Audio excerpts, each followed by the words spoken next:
Muy bien, bienvenidos a nuestra sesión. El día de hoy quiero comenzar con una historia muy interesante. Una historia para que reflexionen ustedes, porque vamos a hablar justamente de los factores que impiden ejercer un liderazgo eficaz. Esta historia interesante tiene que ver con la primera reflexión. ¿Qué harían ustedes si existiera un banco que cada mañana abona en su cuenta 86,400 pesos? Cada mañana les abona esa cantidad. Imagínense, 86,400 pesos. Pero hay una condición para este banco. Al final del día, si no gastaron esos 86,400 pesos, se retira su saldo. Queda otra vez en cero. Aunque al otro día les vuelve a dar estos 86,400. Cada día ustedes, si no lo ocuparon, se va. No lo van ahorrando, no lo van acumulando. Realmente es depósito diario, se gasta, al otro día se ocupa. ¿Qué harían ustedes con ese dinero? ¿Qué harían con 86,400 pesos diarios? Buena pregunta, ¿no? Seguramente ya estarán imaginando lo que podrían realizar. Pues bien, ese banco, quiero decirles que sí existe. Ese banco existe para cada uno de nosotros. Pero ese banco se llama tiempo. Cada mañana nosotros tenemos 86,400 segundos para gastar.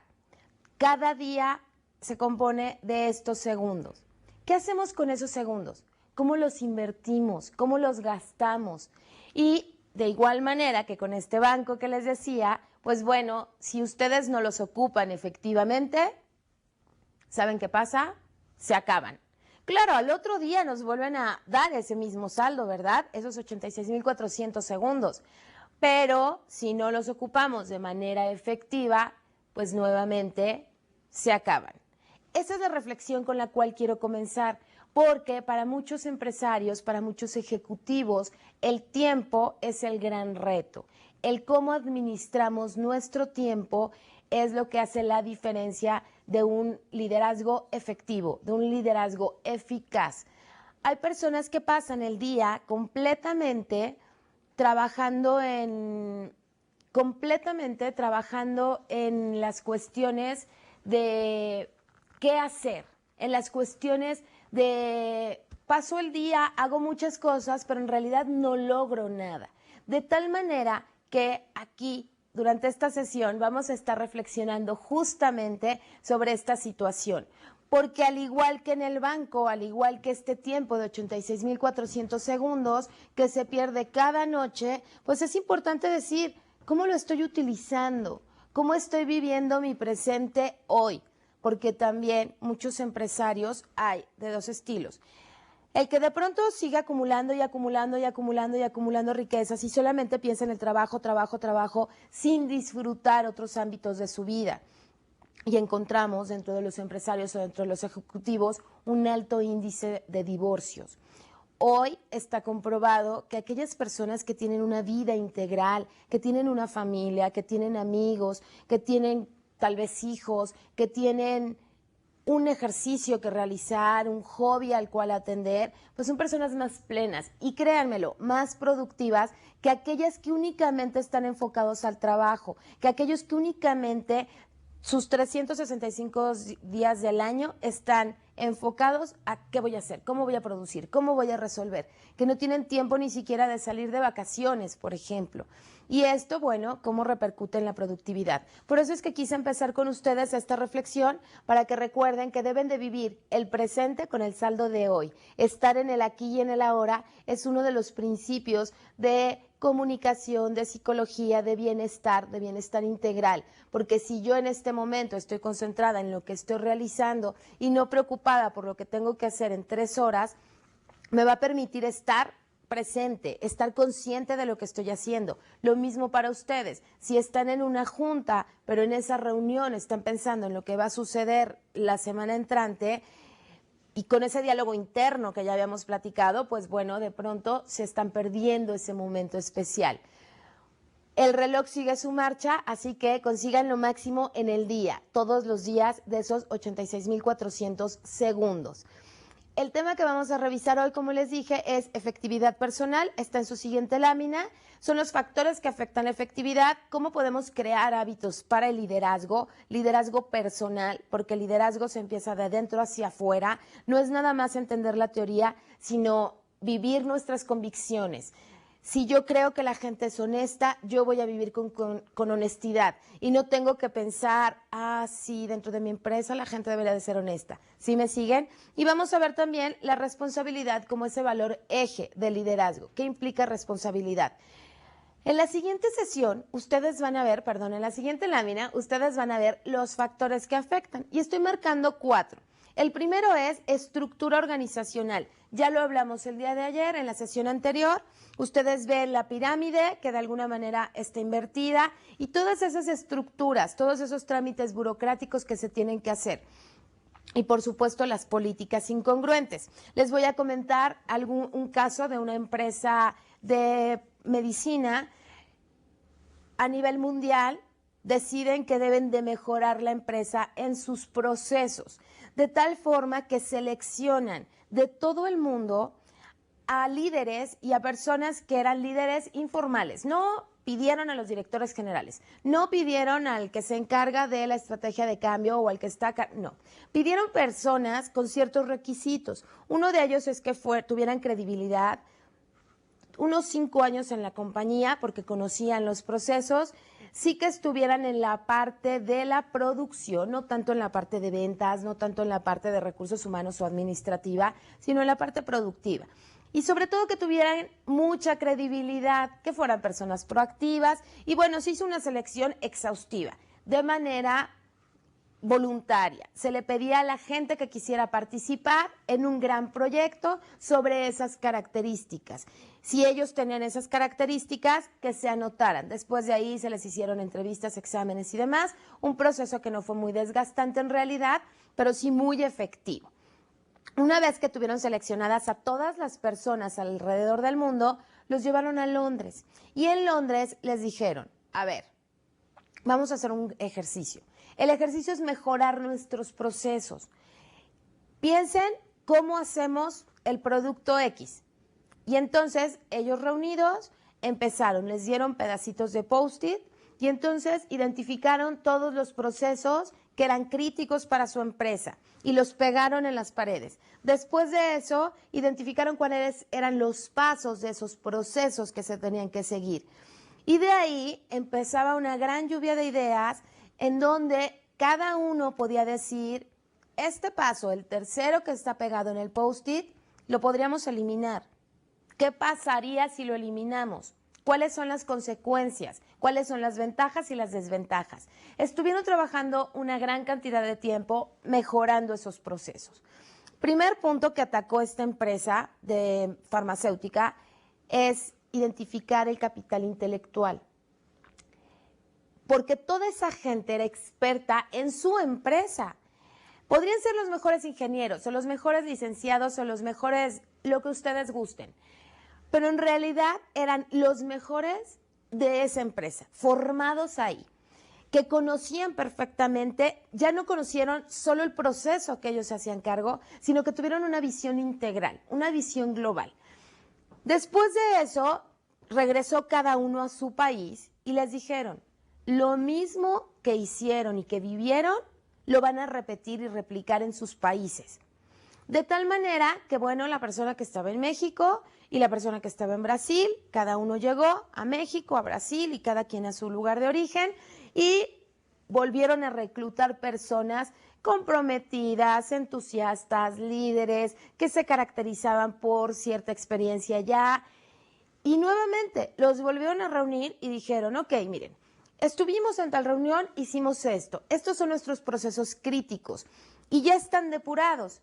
Pero todavía aquí podemos nosotros mejorar nuestros procesos administrativos y demás. Volvieron a hacer la misma dinámica, el pegar post-its por todas partes y se dieron cuenta que de pronto, de estar aquí, el primer paso que era crear la medicina o producirla, se tenía que ir a la autorización de la autorización tenía que regresar y de aquí en ocasiones se iba casi al final con el cliente, pero resultaba que se regresaba 3 pasos más por cuestiones administrativas.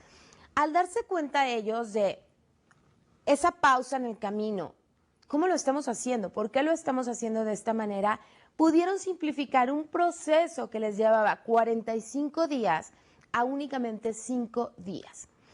La reflexión aquí es sobre sus propias empresas. ¿Qué pasa con sus trámites de cobranza, de facturación, de compras? Todos esos procesos de reclutamiento y selección, todos esos procesos siempre son mejorables, siempre tienen una forma de hacerse mejor. Recuerden la frase que utilizan los líderes de las empresas visionarias que bueno nunca es suficiente. Siempre se puede buscar un poco más, de tal manera que si nosotros identificamos que esos procesos no son los correctos, como líderes provocar ese cambio, pero también como líderes poder identificar que tal vez no lo estamos haciendo de la mejor forma y que podemos cambiar. Justamente hace unos días estaba escuchando la historia de Coca-Cola. ¿Qué pasaba con Coca-Cola? Tenía una marca muy fuerte, o tiene una marca muy fuerte, pero un único producto.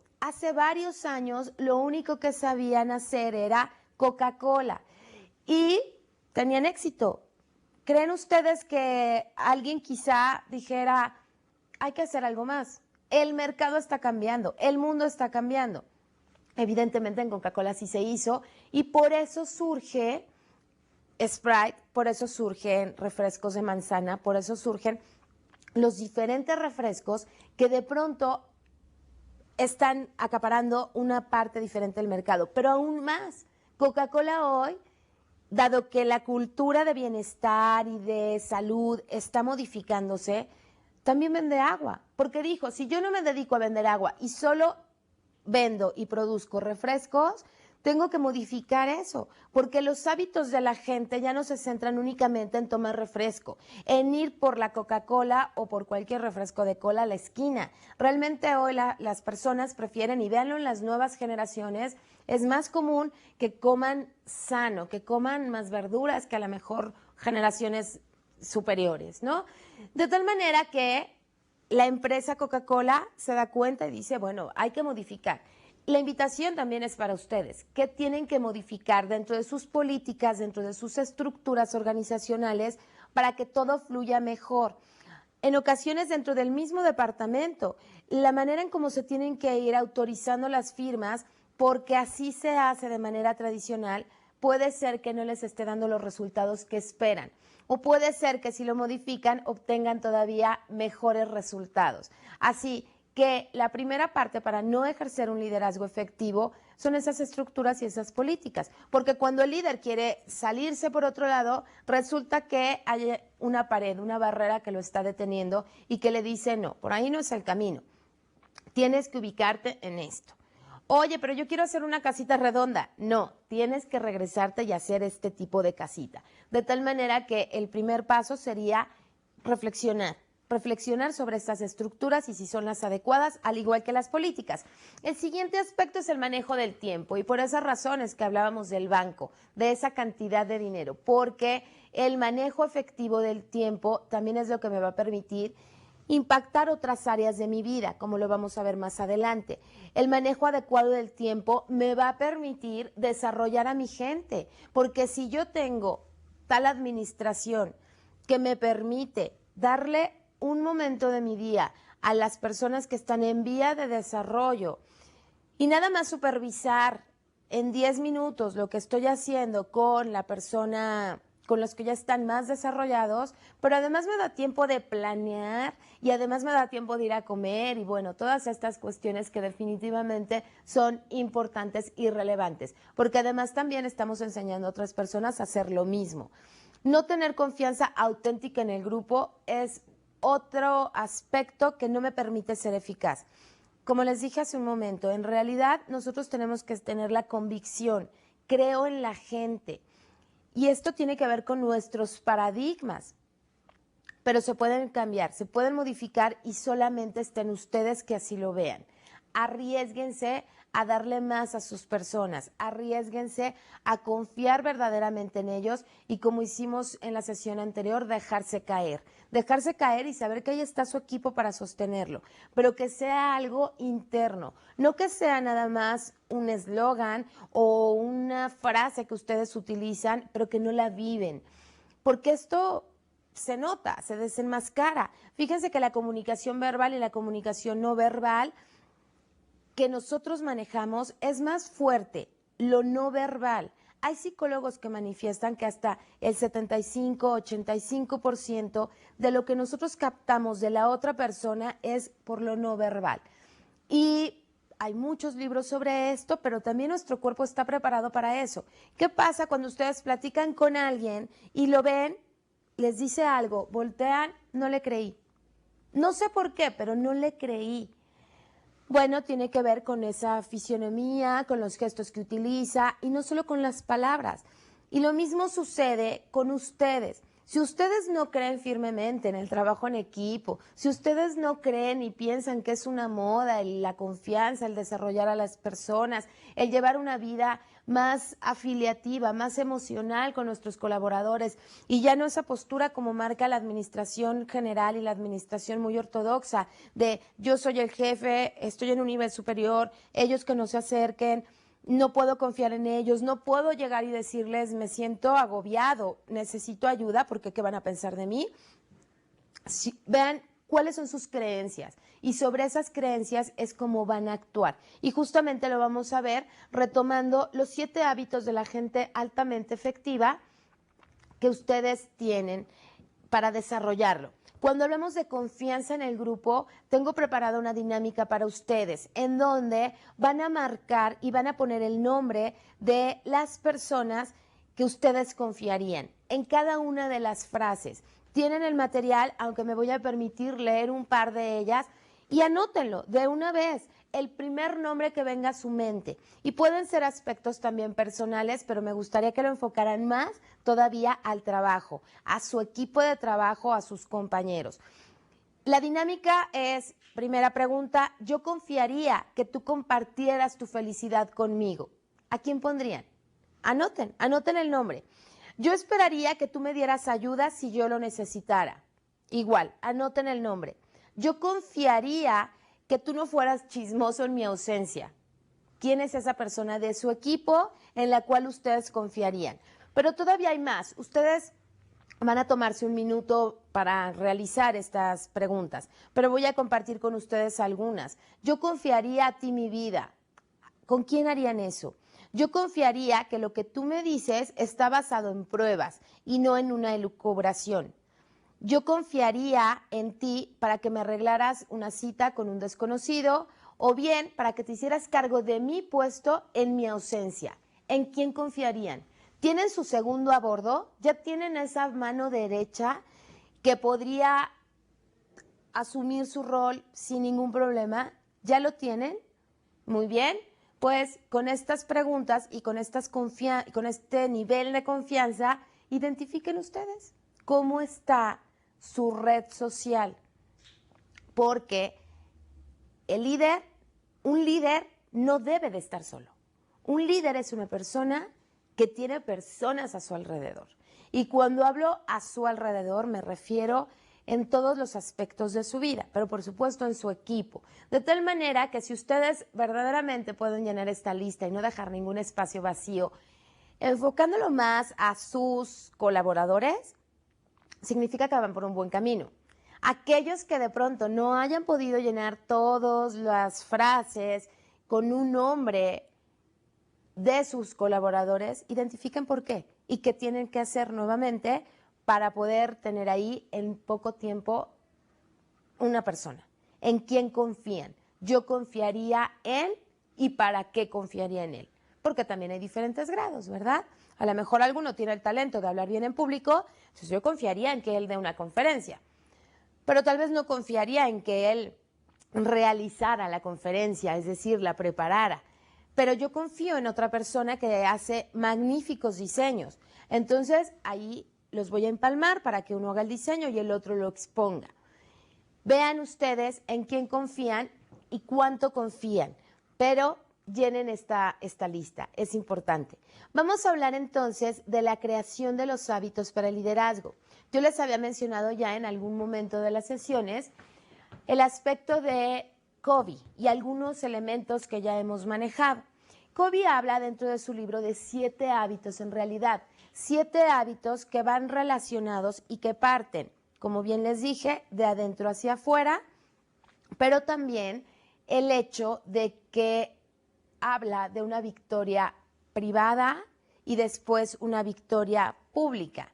Y también nos dice que en la medida en que nosotros vamos desarrollando estos hábitos, vamos a pasar de la independencia o de la dependencia a la independencia y finalmente a la interdependencia.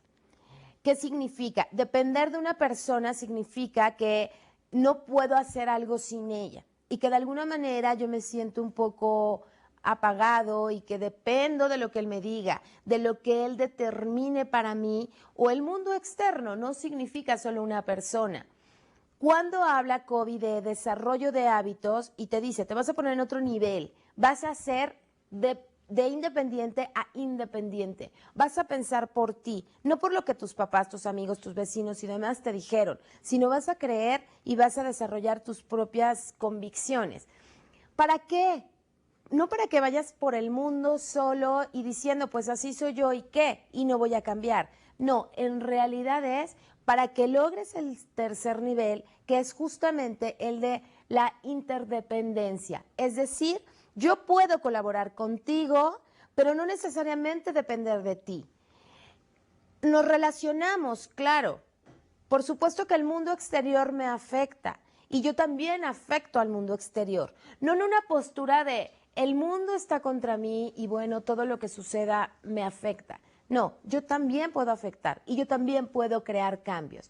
Así es como empiezan las premisas de Covey y él habla de los 7 hábitos, siendo el primero proactividad, empezar con un fin en mente, establecer primero lo primero, que tiene que ver con el manejo del tiempo también, pensar en ganar como única opción, procurar primero comprender y luego ser comprendido, sinergizar y afilar la sierra. Por ahí existe el 8º hábito de Stephen Covey, que también se los recomiendo ampliamente, y este tiene que ver más con cuestiones de compromiso social, de responsabilidad social.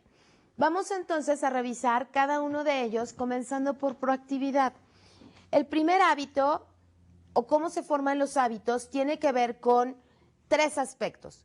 El conocimiento que tengo del tema, la habilidad, es decir, cómo lo desarrollo, cómo me comunico, cómo lo hago, y el deseo, qué quiero hacer. Por ejemplo, hablemos de formación de hábitos de salud. Una persona que dice, a partir de hoy voy a hacer ejercicio y me voy a hacer cargo de ello. Bueno, primero tengo que tener cierto conocimiento de qué ejercicio es el que voy a hacer y estar consciente de qué es lo que quiero hacer y por qué. En el aspecto primero, en el círculo rojo, ¿qué quiero? Hacer ejercicio. ¿Por qué? Porque quiero cuidar mi salud. ¿El cómo lo voy a llevar a cabo? Bueno, ¿qué habilidades son las que tengo? Y en el siguiente aspecto, ¿qué deseo? ¿Qué me gusta? ¿Qué quiero? No quiero correr porque no me gusta exponerme, ¿no? No quiero correr al aire libre porque no me gusta exponerme.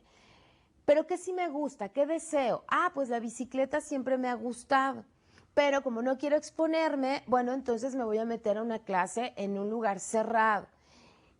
Y no basta con eso, no basta con determinar qué quiero, por qué, cómo y qué deseo, sino en realidad comenzar, iniciar, actuar. De ahí hay una estadística que un buen hábito tarda aproximadamente 45 días en volverse hábito. Y vamos a ver con la persona que deja de fumar. Una persona que deja de fumar durante los primeros 7 días tiene el mayor problema porque tiene ese hábito. Y hoy por hoy hay muchos estudios, cursos y demás de los hábitos relacionados al fumar, como es el movimiento de la mano y cómo van a ir sustituyendo esto. Pero en fin, el aspecto de el caminar, el hacer ejercicio durante los primeros 45 días es donde más ímpetu debo de poner, porque es cuando la gente dice, bueno, hoy no voy, mañana ya tampoco, bueno, después, y lo van dejando. No basta con saber qué, cómo, cuándo y por qué lo quiero, sino con actuarlo. Y para eso sí, créanme que no hay cursos, ¿verdad? Eso es una decisión personal. Pero sí hay una guía de cómo se forman estos hábitos. ¿Y qué te dice? Estos hábitos tienen que ver con un iceberg, ¿no? Nosotros somos una parte oculta y una parte visible para nosotros mismos y para los demás. De tal manera que nosotros estamos constituidos por nuestros valores, la autoestima que tenemos de nosotros mismos, los motivos, se recuerdan, que nos mueve a actuar, nuestro carácter, nuestro temperamento, que esa parte ya es genética. Si yo de pronto soy muy irascible, muy enojona, tiene que ver también con mi temperamento, con algo heredado. Pero también lo que yo expongo a los demás es mi personalidad, que surge precisamente dentro de ese iceberg de todo lo que está en el fondo, pero que a veces, ¿por qué hablamos de esta metáfora? Porque en ocasiones está oculto, porque en ocasiones no somos conscientes de esta parte. De tal manera que el siguiente aspecto para identificar cuáles son nuestros hábitos y cómo manejarnos frente al mundo, pues es tener conciencia, identificar perfectamente el por qué actúo yo de esa manera y no bajo un lamento. Recuerdan, por eso comenzamos esta sesión de liderazgo con la persona, con nosotros mismos, porque en la medida que somos más conscientes de lo que yo quiero, si lo repito varias veces, entonces se forma un hábito. El desear y el tener y el hacer constituye ya una forma de vida. Entonces hay que identificar qué me está impulsando a actuar de esta manera. Lo que me está impulsando a actuar de esta manera es lo que quiero, es lo que estoy reflejando al mundo, y además de lo que estoy reflejando al mundo, qué tan continuamente lo realizo. Así es como somos nosotros. Por ahí hay un autor que maneja, que se llama Johari, y él maneja una ventana, la ventana de Johari. Y él nos dice que dentro de esta ventana nosotros tenemos 4 aspectos. Aspectos conocidos por nosotros y desconocidos. Veamos cómo la constituye.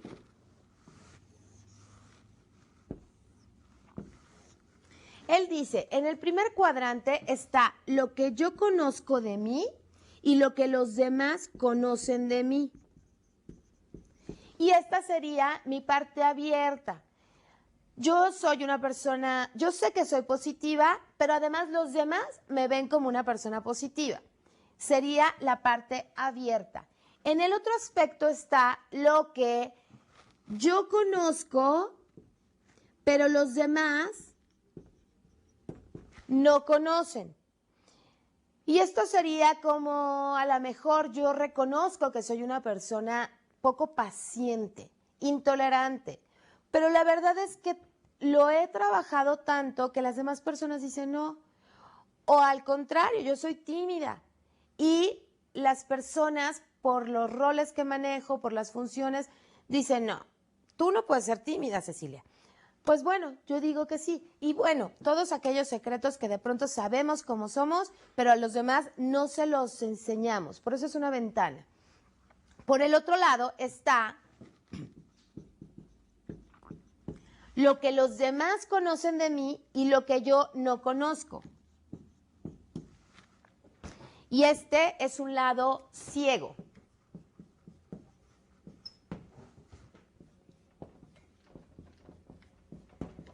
En este lado ciego es porque yo actúo e interactúo con los demás de una manera, pero yo no lo creo, yo creo que soy de otra. En algún momento tuve una muy buena amiga que sigo conservando y ella era la persona más agresiva que se puedan ustedes imaginar. Agresiva en su forma verbal, agresiva en sus modales, como un poco ruda, ¿no? Así, de las que llegaba golpeando, de las que te decía, hola, ¿cómo estás? Y bien, gracias, ¿no? Y cuando uno le decía, oye, mira, podrías modificar, ser más dulce, porque tú pero si yo soy bien dulce, yo soy encantadora, ¿no? Y bueno, de alguna manera, no es que no fuera encantadora, pero era su área ciega. Ella no veía lo que los demás veían. Ahí también hay una gran oportunidad del manejo de la ventana de Johari, de nosotros como líderes, porque nosotros podemos ver una habilidad o un potencial de una persona y esa persona no lo ve. Por ejemplo, si ustedes tienen gente a su cargo y de pronto hay una persona que consideran que puede llevar a cabo un proyecto especial y que le dicen, mira, yo creo que tú eres la persona adecuada para hacerte cargo de esto. Pasa algunas veces con los vendedores. Hay personas que dicen, yo vendedor no, jamás, o sea, no vendo, pero vaya, ni un chicle.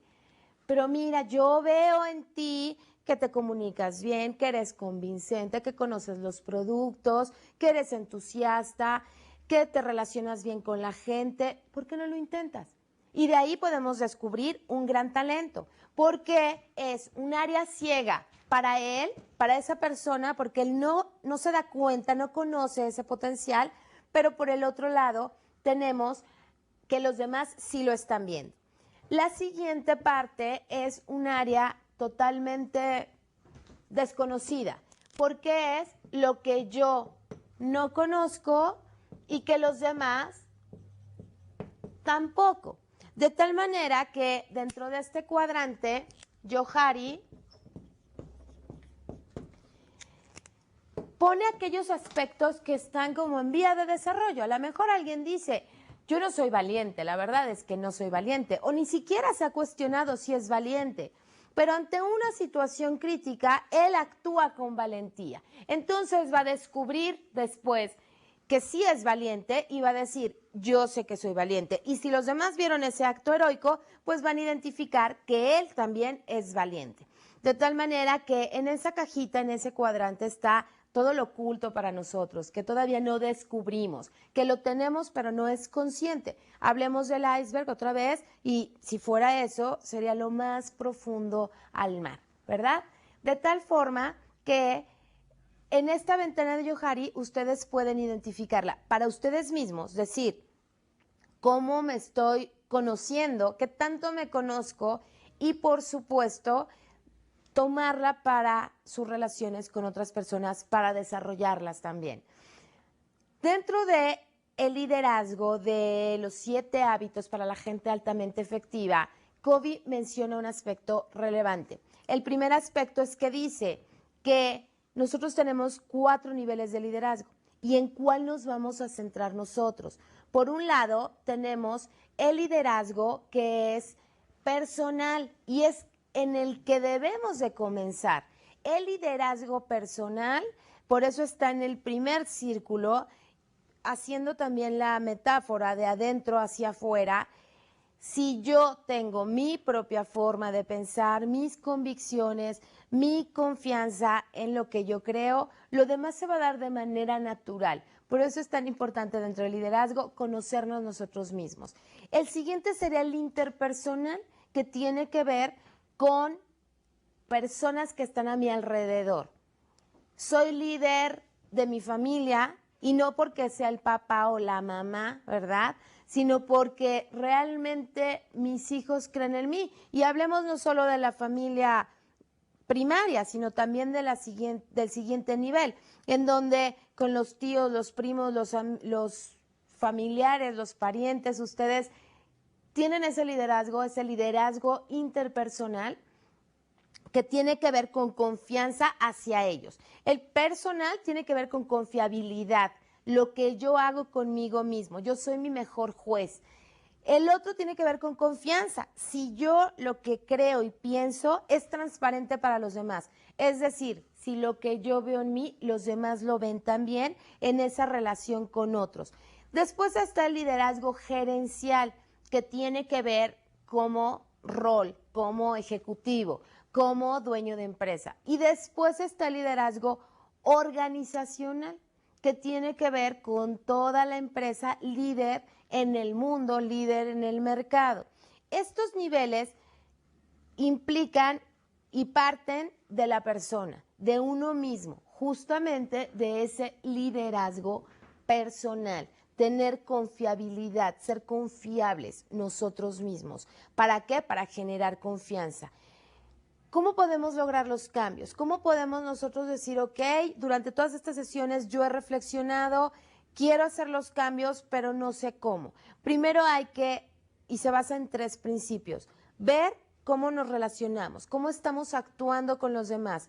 Después hacer, identificar qué quiero cambiar. Porque si yo me veo como una persona enojona, como una persona, como un líder autocrítico y no quiero generar eso en los demás, pues bueno, entonces practicarlo, iniciar, actuar para al final lograrlo. Y entonces se va creando un círculo, una espiral. Por lo general, todos los cambios producen resistencia. Es un aspecto de la naturaleza.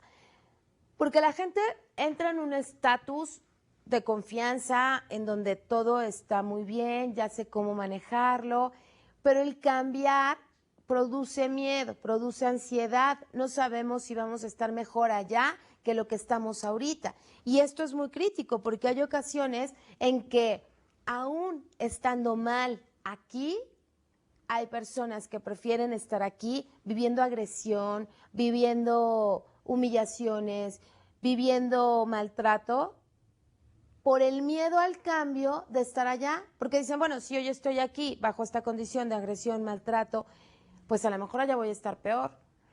El cambio se logra si realmente primero podemos identificar cómo va a estar cuando vaya para allá y entonces actuar sobre ello. Esa iniciativa, pues si es personal, definitivamente. ¿Cuáles son los principios que nos rigen a nosotros y por qué ese cambio nos resiste un poco? Primero, porque vamos creando leyes universales y hay personas tan de verdad marcadas con estas leyes universales que ellos dicen, así son las cosas y no se van a cambiar. Alguna vez conocí a una persona que decía, es que la gente morena es conflictiva. Ya era su ley. Y él iba por el mundo reafirmando esa ley. Entonces, cada vez que iba con alguien que era moreno y tenía una discusión, claro, por eso es que yo siempre he dicho que las personas morenas son conflictivas. Pueden creer esta aseveración, pero así se manejaba, bajo ese principio, bajo esos lentes, con su vida. Así interactuaba con el mundo. Por lo tanto, hay que ver que esos principios y esas leyes no necesariamente son universales. Identifiquen ustedes cuál es su pensamiento hacia la gente, hacia el dinero, hacia el trabajo, porque no es universal. Por ahí dicen, y tenemos tantos dichos además en nuestra cultura mexicana, ¿no? El decir, por ejemplo, vivir con la creencia de el dinero atrae el dinero, ¿no? Mucha gente cree esto y lo vuelve un principio universal y lo va distribuyendo por toda la vida. Pero ¿qué pasa si hoy no tengo dinero? Hoy estoy en una mala situación económica. No, pues ya me voy a hundir, porque si no tengo dinero y el dinero atrae dinero, pues entonces no voy a traer más que miseria. ¿Sí lo ven? Pero además, este concepto ustedes lo van aplicando hacia las demás cuestiones. Créanme que hoy hay muchas cosas que se han derrumbado, muchas teorías que se han caído, muchas barreras que se han debilitado.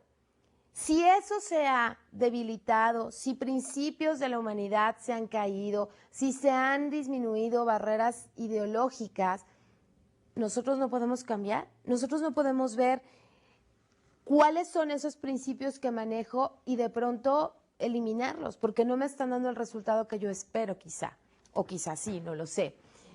Los resultados son predecibles, es decir, bajo estos principios yo creo estar en una posición en donde puedo predecir qué va a suceder, qué es lo que va a pasar.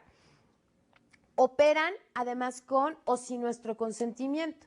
Ahí sí hay que identificar cuáles sí son universales, cuáles sí son reales y cuáles no. Yo les decía también que hay personas que creen que el trabajo va a estar mal hasta que no vean o lo hagan ellos mismos.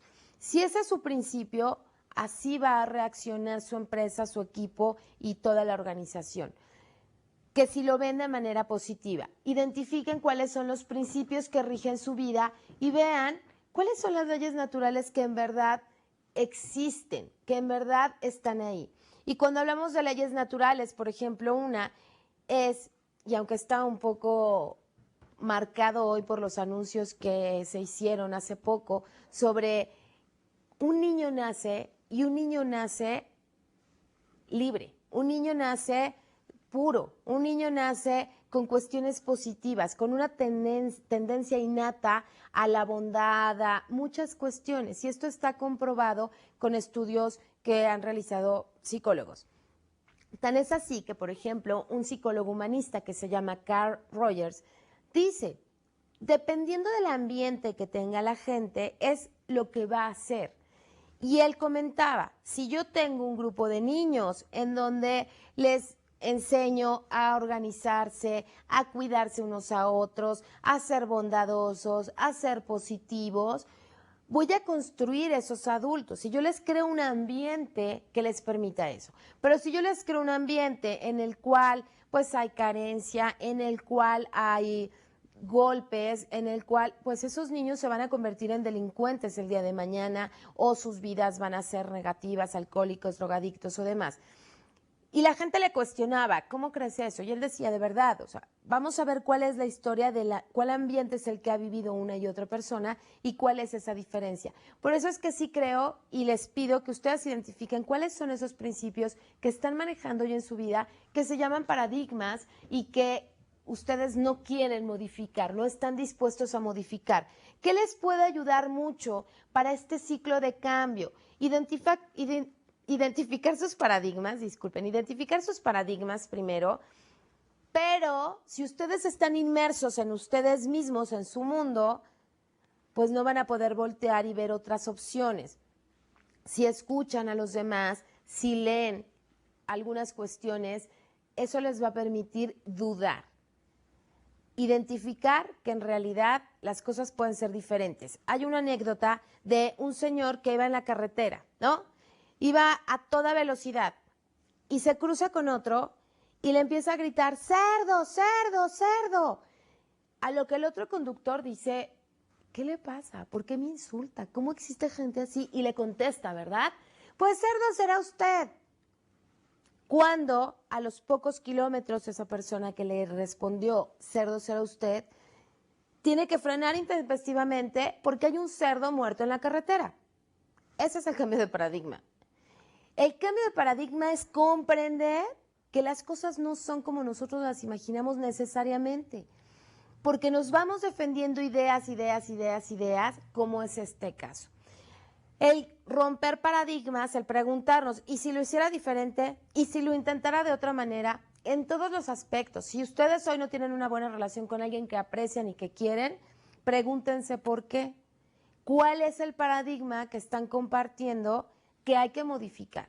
Entonces, el ciclo del cambio nos indica que una vez que identifiques el paradigma, relaciones todo lo que está inmerso, todos los procesos, por qué actúas de esa manera, para modificarlo, cambiarlo en una conducta y entonces lograr resultados diferentes. Claro, esos resultados después se van a volver otro paradigma, pero con este ciclo del cambio vamos a construir esa espiral positivo, ese crecimiento en positivo. Otro de los principios que maneja Covey, por supuesto, es el hábito de ser proactivo, el hábito de la visión personal. Recuerden que empezamos primero con nosotros para ir cambiando a las diferentes esferas. Y habla aquí de los dos aspectos que ya habíamos mencionado, no voy a hablar mucho de esto, que tiene que ver con proactividad y reactividad, en donde la proactividad la define como el poder, libertad y habilidad de escoger las respuestas de acuerdo a nuestros valores, mientras que la reactividad es todo lo externo determina mi estado de ánimo, mis sentimientos, mis circunstancias y controla las respuestas. Por supuesto que aquí hay nuevamente relacionado el tema de autoestima. Hay personas a las cuales les afecta demasiado lo exterior y tiene que ver también por cómo se han ido desarrollando. Pero veamos un ejemplo. Si alguien cocina muy bien y ustedes llegan y le dicen, mira, ¿por qué no? ¿Sabes que te quedó delicioso esto? Si esta persona es insegura, va a decir, no, no es cierto. O bien, va a llegar y va a poner el plato en la mesa y lo va a poder disfrutar porque lo cocinó, porque lo hizo, porque le gusta. Pero no va a estar esperando que los demás le digan, te quedó rico, para entonces decir, sí, ¿verdad? Sí quedó rico. Eso es lo que es una persona reactiva. Está esperando a ver cuál es la reacción de los demás para entonces ella también asumir esa reacción. Está esperando cuál es el pensamiento o la aprobación de otros para entonces ya tomar él una decisión. La persona proactiva tiene verdaderamente mucho más libertad. Es una persona más segura, ciertamente, porque entonces sí ve el exterior, pero lo lleva bajo su propio criterio, bajo su propia reflexión. Vamos a ver también en la siguiente lámina cómo reaccionamos ante un estímulo, es decir, esta forma de ser proactivo o reactivo sí se genera como un hábito, porque ante un estímulo yo reacciono y mi respuesta puede ser proactiva o bien reactiva. Un ejemplo para esto sería que si se descompone mi carro, ¿verdad? Ahí está el estímulo, carro descompuesto. Tengo que ir a trabajar, tengo varias citas en el día, está el carro descompuesto. Yo puedo reaccionar reactivamente y cancelar todas mis citas. ¿Sabes qué? No, es que qué mala suerte tuve hoy.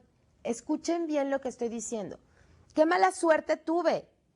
Sí, la verdad es que mi coche se descompuso. Bueno, sí, ya estaba fallando un poco, pero claro, se descompuso. Y pues hablo para cancelarte, ¿no? Porque no voy a poder llegar. Ya, me echó a perder el día esto. Esta situación es complicada. Pero bueno, yo me hablo y ¿qué te parece si nos vemos mañana? Sí, yo creo que ya lo solucioné. Sí, nos vemos mañana. Esa persona reactiva, primer punto, qué mala suerte tengo, ¿verdad? No sé por qué, eso que se llama suerte, que existe y yo la tengo, y mala además. La persona reactiva además menciona, qué mal que se me sí, ya estaba fallando, pero se descompuso. O sea, la responsabilidad está quién sabe en dónde. Estaba fallando, se descompuso. Yo no me hago cargo como persona reactiva. Y por supuesto, determino mi día que se echó a perder completamente por ese estímulo, por ese carro descompuesto. Veamos ahora una persona proactiva. La persona proactiva dice, se descompuso mi coche. Claro, tengo citas. A la primera, por lo pronto, sí no voy a llegar, porque no quiero dejarlo tampoco aquí. Elijo, soy responsable de llevarlo al taller. Ok, hablo por teléfono para cancelar mi cita y escuchen muy bien mis mensajes. Hola, oye, ¿sabes? Mi carro está descompuesto. Y la otra le puede decir, qué barbaridad y demás. Sí, pero mira, realmente no hay ningún problema. Lo voy a solucionar. El aspecto es que no voy a llegar a tu junta y quiero ver si la podemos agendar para el día de mañana. Y le preguntan, oye, pero ya estaba, sí, estaba fallando y fui muy irresponsable en no haberlo llevado antes a un taller. Ahí está el ciclo completo. La persona proactiva en todo momento se hace cargo. No existe la mala suerte, no existe la buena suerte. Existen actos y existen consecuencias de ello. Y como tal las asume. Si yo escucho que mi carro está fallando y no lo llevo al taller, por Dios, no puedo decir que qué mala suerte tuve de que se descompuso. En realidad, tengo que ser responsable y decir, sí, es una consecuencia de no haber actuado a tiempo, de no haberlo revisado.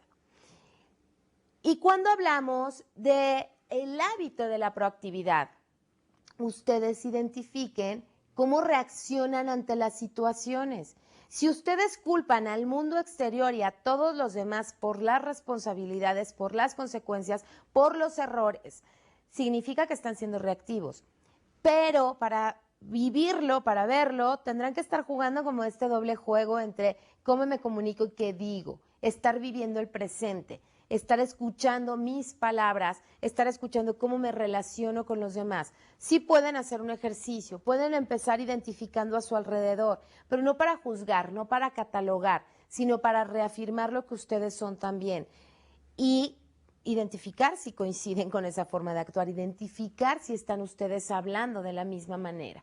El ser proactivo es un hábito, es algo que se da en el día a día. Yo no soy proactivo solamente en mi trabajo. Yo soy proactivo proactiva en toda mi vida. Soy proactiva en mi familia, soy proactiva en mi iglesia, soy proactiva en todos los aspectos de mi vida, no solamente en el trabajo. La persona reactiva generalmente culpa a 3 aspectos de su vida, de sus desgracias o de sus éxitos también. Porque la persona reactiva no significa que no tenga éxitos, simplemente que siente que no son de él, quizá. Una persona reactiva culpa esas actitudes a la parte genética, a lo mejor, características que heredamos. ¿Cuántas veces no han escuchado decir a alguien que, bueno, la verdad es que a mí sí me hubiera encantado jugar básquetbol, pero claro, por mi tamaño, pues nunca me destaqué o no lo intenté? Esa persona es reactiva, porque tenemos evidencia de basquetbolistas que no necesariamente miden 2 metros y que han sobresalido, y eso en cualquier aspecto. Tenemos ejemplos de las Paralimpiadas, personas que están limitadas físicamente con alguna capacidad limitada y obtienen medallas, y caminan, y suben montañas, y se avientan clavados. ¿Sí lo ven? Por eso es que hablamos de principios universales. Si yo tengo este principio universal y ya me condené que por genética no puedo hacer 1000 cosas, pues tengo un problema. Pero también, si estoy consciente que, oye, existe gente limitada que hace muchas más cosas que yo, puedo cambiar. Existe siempre esa posibilidad. La otra es psicológico, aquellas personas que siempre están culpando como a sus padres, ¿verdad? Pues es que yo como fui un niño golpeado, por eso golpeo a mis hijos. Eso no te determina, eso no debería determinarte. O bien, como mis padres están divorciados, sí, por eso yo tampoco puedo establecer una relación estable. No es verdad. No se compren eso. Las personas reactivas sí lo hacen. Las personas reactivas sí dicen, claro, porque mis padres, porque yo tenía un hermano y siempre me comparaban. No. De hecho, la psicología está evolucionando en esos aspectos, pero ustedes háganlo. Si son reactivos y su culpa favorita es decir que por mi pasado, señores, hoy tienen el presente en sus manos y un futuro, pero por supuesto brillante. Y la otra es por los aspectos ambientales, por lo que nos rodea, por la lluvia, por el tráfico, por la ciudad. Una persona reactiva está culpando continuamente a esto, mientras que la persona proactiva lo ve a su favor, elige estar ahí y por lo tanto, dado que él eligió estar ahí, vive las consecuencias y las entiende y las comprende y a lo mejor hasta las disfruta. Cuando hablo de disfrutar, vean por ejemplo un ejemplo de unos niños, ¿no? ¿Qué significa ir en el tráfico? ¿Qué les gusta? Hora pico, tráfico por todas partes, ustedes van en un microbús y van escuchando a las personas. Una persona dice, no puede ser tanto tráfico y con este calor es que no puedo creerlo, ya es imposible vivir. Pero además, dado que es reactivo o que tiene esa filosofía, lo más probable es que no haga nada en su vida, que continúe quejándose por todo el tiempo. Mientras que un niño más pequeño, y hablo de niños porque en ocasiones tienen más esa imaginación y creatividad viva, va, pero bueno, feliz así de, mira, vamos a jugar al zoológico y ahí va una jirafa y ahí va no sé qué. Para alguien ese tráfico puede ser el peor momento de su vida, pero para otra persona puede ser el mejor momento que le permite reflexionar, que le permite crear, que le permite convivir tal vez con otros más. Así que vean cuál es la diferencia entre el proactivo y el reactivo y por supuesto identifiquen cuál es su forma, cuál es su hábito favorito. Hoy ustedes son reactivos o ustedes son proactivos. Generalmente se habla de proactividad y para muchos podemos estar repitiendo y repitiendo el término, pero al hablar de un hábito es conciencia, conciencia en todo momento de cómo estoy reaccionando. Una persona proactiva no lo determina el ambiente, no culpa al ambiente por sus éxitos o bien por sus fracasos. Una persona reactiva puede haber alcanzado un gran logro y decir, es que tuve buena suerte. No, una persona proactiva dice, me fue muy bien, ¿por qué? porque yo trabajé para alcanzarlo, porque me preparé, porque lo hice. Hay 4 dones que nosotros tenemos como seres humanos, 4 dones que nosotros manejamos o que las personas proactivas manejan y los ejercitan y les permiten responder proactivamente. Como les dije, es el autoconocimiento, definitivamente. La imaginación también. ¿Por qué? Un ejemplo de una persona proactiva que me tocó vivir. Va la chica en el tráfico, manejando, se le apaga el coche y el de atrás histérico le empieza a tocar el claxon. ¡Muévete! La persona y la chica proactivamente baja de su automóvil, le entrega las llaves al señor y le dice, ¿y si cambiamos de lugar? Tú tratas de arrancar mi carro y yo toco el claxon. Es una forma de cambiar el paradigma, ¿verdad? Es una forma de reaccionar, de vivir, de ser proactivo a través de la imaginación, porque el ser proactivo nos implica eso, imaginarnos las cosas de una forma diferente, porque el proactivo ve más allá, prevé, busca, pero como un reaccionar diario, no es que me instale a ser hoy proactivo. El otro punto es la conciencia, totalmente estar consciente de nuestros actos, de cómo nos manejamos, cómo saludamos, cómo hablamos, qué decimos y por supuesto que la voluntad independiente. Ese es un don que tenemos y por naturaleza tenemos todo esto. Podemos ser conscientes de nuestros actos, podemos reflexionar sobre nosotros mismos y conocernos más, podemos identificar cuáles son nuestros puntos fuertes y débiles y la voluntad independiente. El yo decido, no importa lo que pase, yo puedo decidir por mí porque tengo ese don, esa capacidad, esa habilidad. Y es momento de ejercerla, es momento de utilizarla al máximo. Dentro de los aspectos que maneja Covey, que es muy importante determinar, porque en ocasiones cuando uno comienza con esta filosofía, pues de pronto quiere solucionar el mundo de todos, ¿no?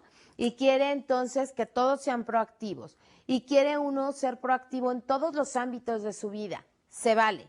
Eso es de lo que se trata. Pero también hay que identificar y tener la suficiente madurez para vivir con lo que no se puede cambiar. Y no tanto para vivir con lo que no se puede cambiar, sino entender cuál es mi círculo de influencia.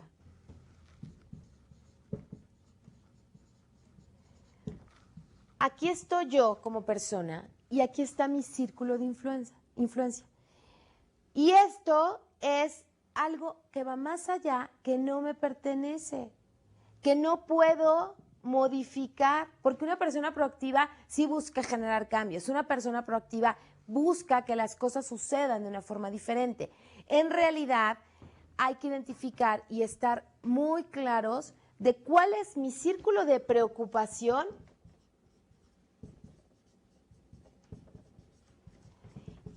y cuál es mi hábito de influencia. ¿Por qué? Yo puedo estar muy preocupada por la guerra y decir, ¿qué voy a hacer para que, o por el hambre, qué voy a hacer para que no exista hambre, o por la ecología? Bueno, una persona proactiva identifica muy bien que no va a cambiar, puede estar dentro de su preocupación, cierto, pero no necesariamente él puede actuar para cambiar eso de manera fuerte, de manera impactante, pero sí reconoce que si él dentro de su oficina, dentro de su empresa, empieza a modificar políticas de ecología, que la gente no imprima tanto papel, que sean más conscientes con los recursos ecológicos, que cuiden el agua, entonces sí dice, bueno, yo estoy contribuyendo.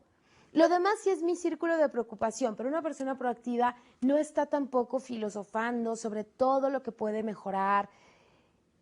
Sí lo piensa, pero dice, esto es mi círculo de preocupación. Pero en lo que yo sí puedo hacer, lo que a mí me corresponde, en eso voy a trabajar. Mientras que la persona reactiva lo que dice es, me preocupa, qué tristeza, no se puede hacer nada, o sí se puede hacer, pero no ve la actuación, no ve cómo puede actuar. La persona proactiva sí. La persona proactiva dice, este es mi círculo de influencia, aquí sí puedo trabajar, aquí sí puedo lograr un cambio. Entonces, yo les pido que en estos días y a partir de hoy, de ser posible, identifiquen cómo están trabajando ustedes, cómo están actuando con el mundo. ¿Cuál es su hábito favorito? ¿Son proactivos o son reactivos?